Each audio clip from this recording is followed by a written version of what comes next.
Hey guys, Kit Grip here, and welcome back to the joy of maintaining your kit.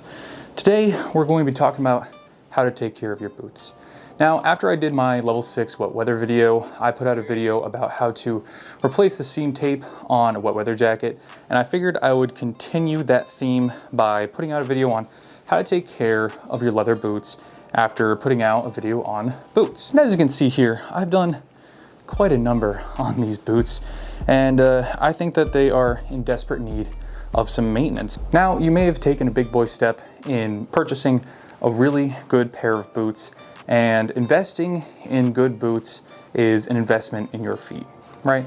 You want to take care of your feet. You want your kit to take care of you. That way you can do what you gotta do. And being a kit creep isn't just about fawning over, obsessing over, and just touching kit and posting it on Reddit, but it's also about using it. You shouldn't be scared to use your equipment as long as you are taking good care of it. I typically recommend cleaning your boots about once or twice a year, depending on how much you're using it. If you're using it a lot and you're just absolutely beating them up, yeah, maybe about twice a year. But other than that, I generally clean my boots about once a year. And aside from that, just some general, brushing off of dirt and re-waxing. So I took these out in the mud a couple weekends ago, and as you can see, all that mud has dried. So letting the mud dry is a good idea because we're able to just take a nice hard bristled brush and brush off all that dirt. Just gonna brush all that dirt off. We're gonna get as much as we can off of there. And you wanna make sure that your brush is not too hard, otherwise you might damage the leather. But if it's too soft, like this over here, then it's not gonna do a very good job of taking off all that macro. We're just focusing on the macro right now. We'll get to the micro a little bit later. So we're just gonna do a nice little job cleaning her up, getting off a lot of that dirt, making her look all nice and pretty. And having some wear on them definitely lets people know that you use them and adds some character, but it's always a good idea to really maintain your kit because investing in a good boot is an investment in your feet, and maintaining that investment is also going to help maintain your feet. So a little bit of dirt never hurt anybody, but this is all pretty excessive. And these are a pair of Gore-Tex boots. And if you watch my level 6 video, if you haven't, I highly recommend you do, you'll know that when the top layer of fabric on a waterproof, breathable membrane garment or boot, when that top layer of fabric is wet out or it's just caked in mud and dirt, it's not going to be breathable anymore. So that's one of the reasons why people really don't like Gore-Tex and waterproof breathable membranes, is because they don't feel that they breathe at all, which is untrue because they do breathe. Not a lot, not as much as something like a soft shell would or a non-waterproof boot, but having waterproof boots can have a lot of really good benefits. But not maintaining your Gore-Tex waterproof boots can have a lot of really bad drawbacks too. So what I like to do while I'm cleaning my boots is I like to take off the laces. All right, so let's take off that dirty shoelace. And I'll show you how I like to clean those a little bit later. So as you can see, we got the tongue exposed, and there's a lot of dirt on that tongue, so we're gonna brush as much of that dirt off as we possibly can. So I just realized that the GoPro wasn't recording. That's pretty annoying, but that's just part of the fun of doing YouTube, is having to deal with a lot of electronics. And it's also especially fun when you're one of those return to monkey kind of people. And then you have to deal with electronics and all of their fun little quirks all the time. It's been a really, really fun experience having to deal with so much technology since starting YouTube, but I do it for you. I do it to educate, inspire, and equip. No, I'm just kidding. I'm not giving you anything.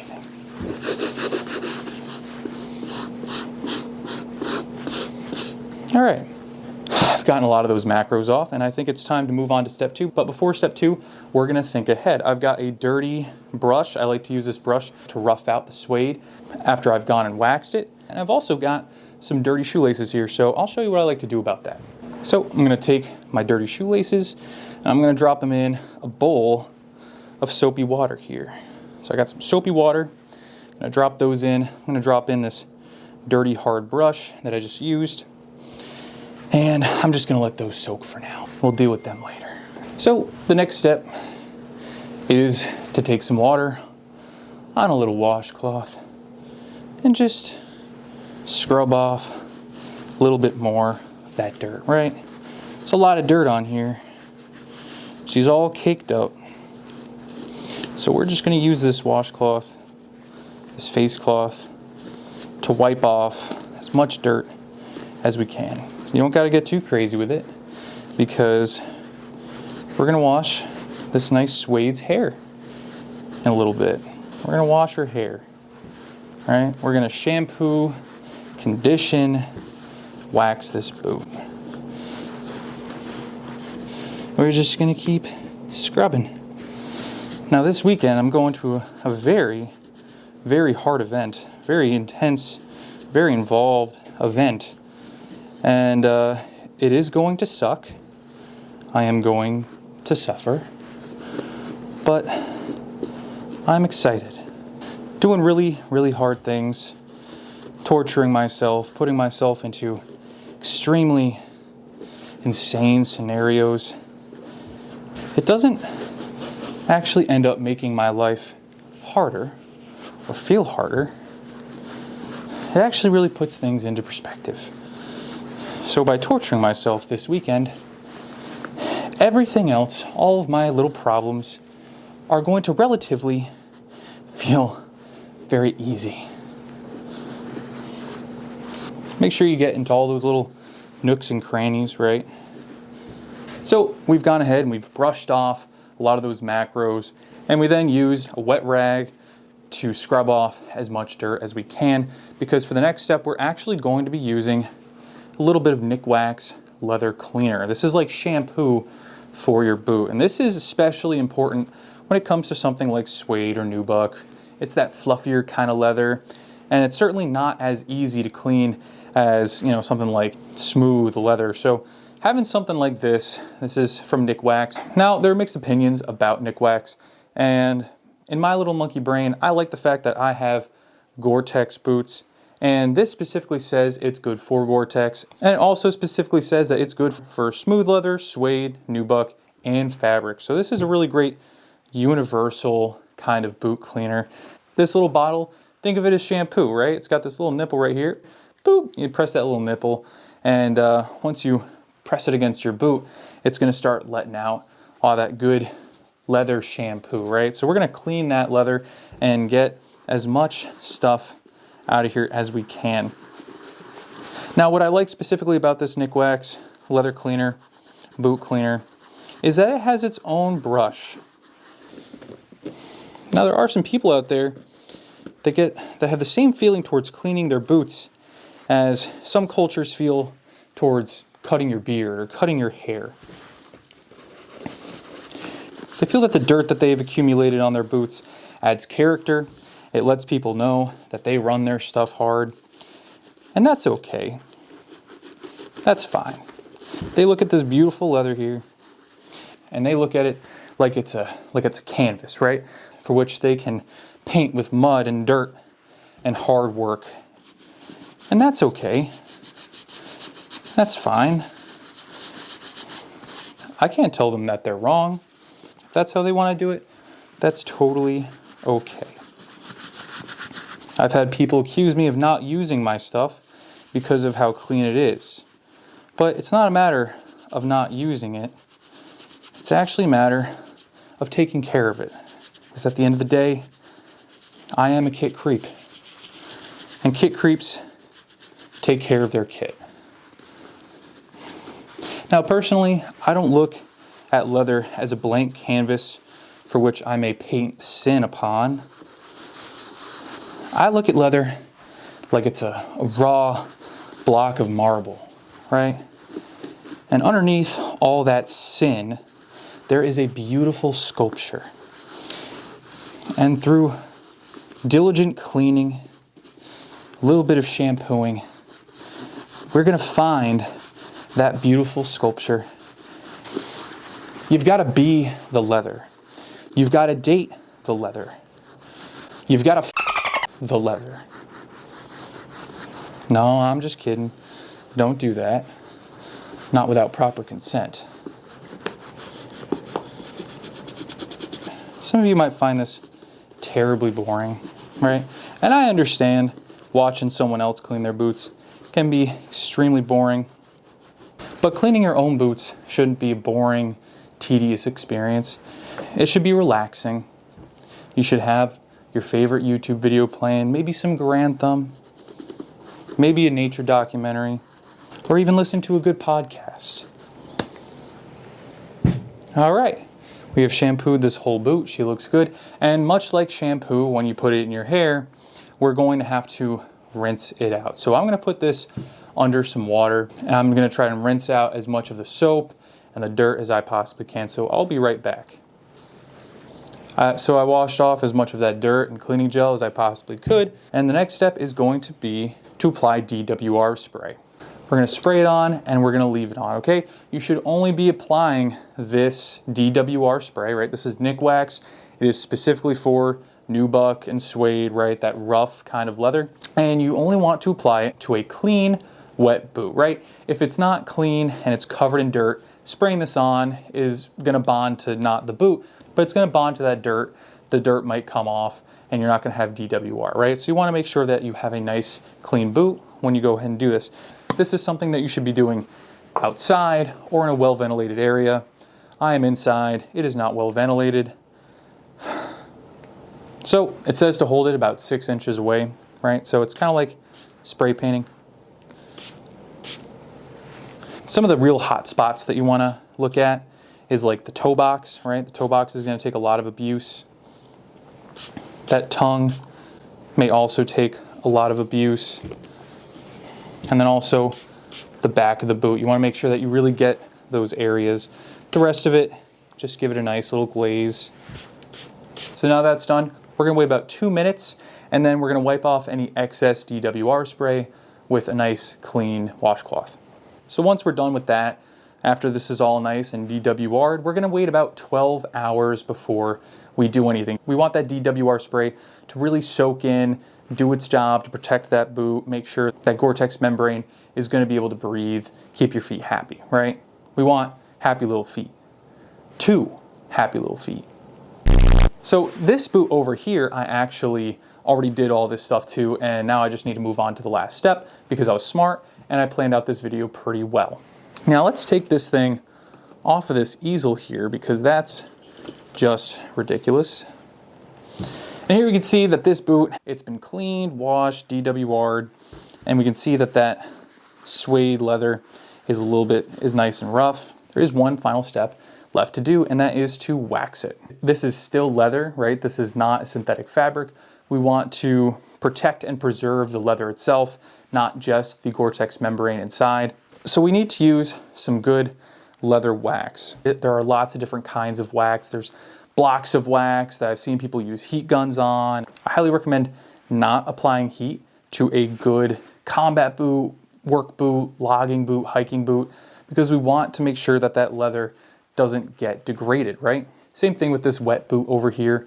We don't want to speed up the drying process by leaving these out in the sun or putting them next to a heat vent. Doing that can potentially ruin the boot, right? We also don't want to use mink oil, right? We want to use good leather wax. Anything as long as it's beeswax, they'll say specifically leather wax because they put some, vitamin E oil in it and some other weird stuff. But you want to specifically look for beeswax.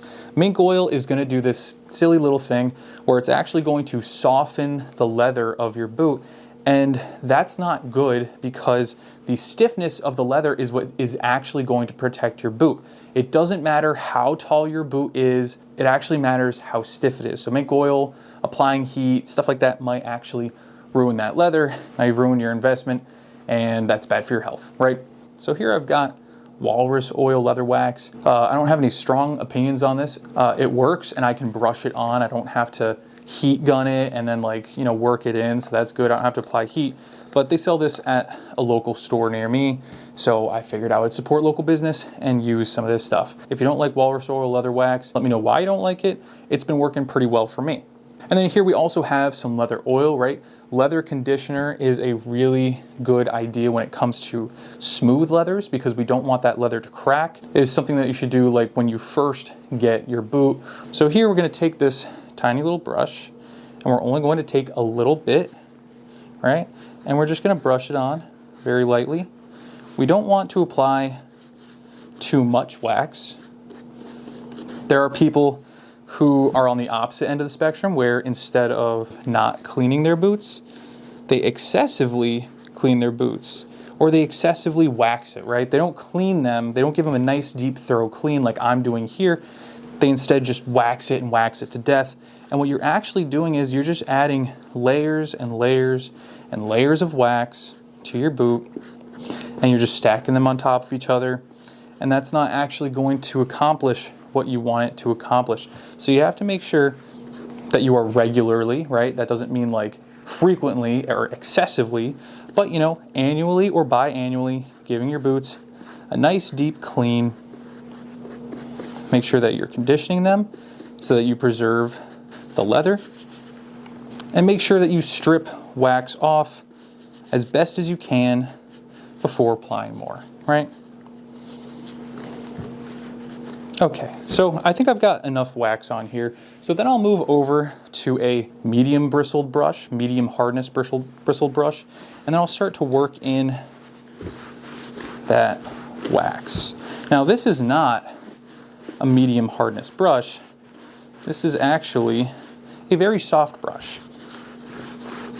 And the reason for that is I ordered a medium hardness bristled brush and I was sent a very soft bristled brush. And I've been much too lazy to buy another one.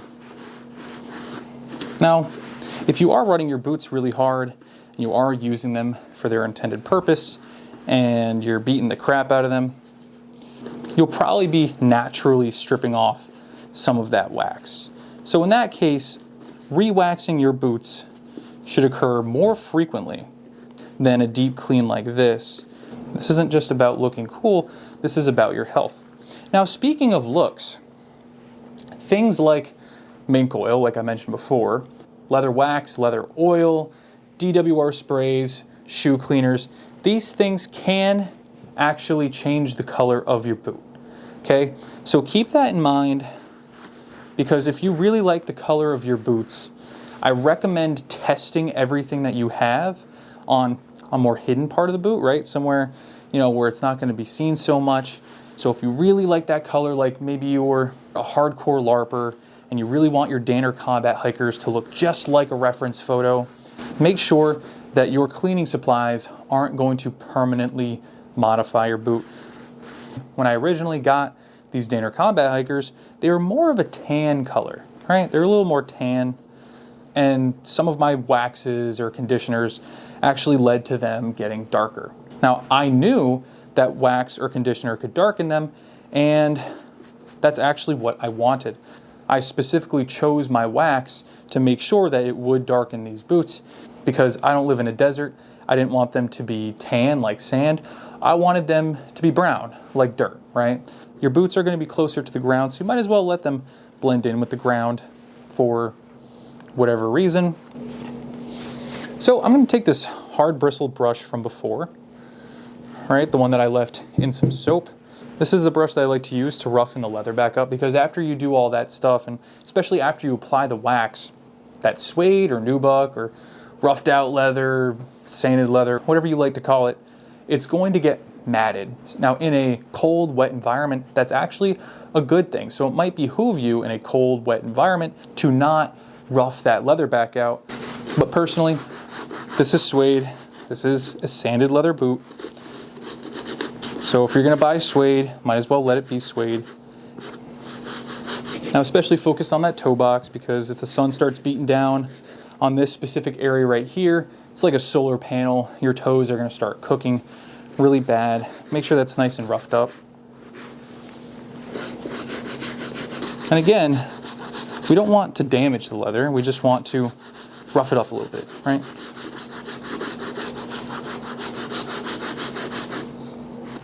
Now in some of those darker areas where I applied a little bit too much wax, we can use this harder bristled brush to try to work it out a little bit. And then my last step, it's a little excessive, right? Some of you might really think that this is stupid. So if you look at these black accents on the boot, that's actually smooth leather, right? So all this black stuff has a tendency to crack. So that smooth leather that we got there, we're actually gonna use a little bit of leather oil, right? It's like conditioner, right? Now I'm using this tiny little brush thing. And I saw a guy on Instagram one time, someone was meticulously painting shoes with this little brush. And I saw that little brush and I thought, hey, I could use that little brush. That little brush could be of some use to me. So I got a tiny little ball brush, kind of looks like a truffula tree. And now when I say conditioner, it really is just like hair conditioner, right? We want this leather here to absorb all of this nice oil. It puts the lotion on its skin. So here we have a nice, clean, waxed boot. It's going to protect my feet because it's going to remain stiff, it's going to be durable, and it's also going to breathe while being fairly waterproof. But before we finish the video, let's go ahead and take our shoelace back out. Now, to clean the shoelace, I like to do this fun little thing. I just kind of take some towel or a washcloth, and I just kind of run it through. Kind of like a boar snake, but instead of snaking a boar, we're boring the snake. It's a little boring. It's okay to be bored. Overstimulation can really do things to you. Really bad things. One lace is a little bit longer than the other, and that just bothers the snot out of me because I've got something. Not too sure exactly what it is, but it is something. So there we go. Now we have a nice, clean, and waxed boot. It's ready to go for this weekend. Now I feel very confident that my feet are going to be well taken care of because I took care of my boots. So if you stayed till the end, good for you. Thank you. You know, cleaning your boots isn't the most riveting thing on the planet. I personally feel like giving good, helpful information on the internet is invaluable. And you know, I was gonna clean my boots anyway, so I figured I might as well take you guys along for the ride. So thank you all so much again, and I will see you next time.